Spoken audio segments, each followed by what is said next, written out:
Seen power outages throughout the city of Springfield. You can see the icons here on this map. We're hearing damage to some poles and transformers because of the strong winds.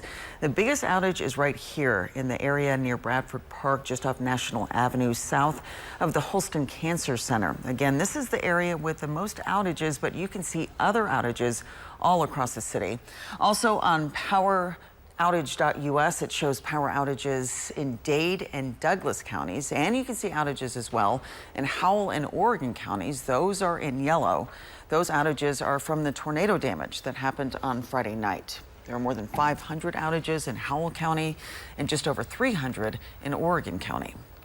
The strong winds took down a couple of poles and a telephone internet line overnight. It happened at the intersection of Farm Roads 159 and 68 near McDaniel Lake, north of Springfield. Crews will be out later today to replace those poles.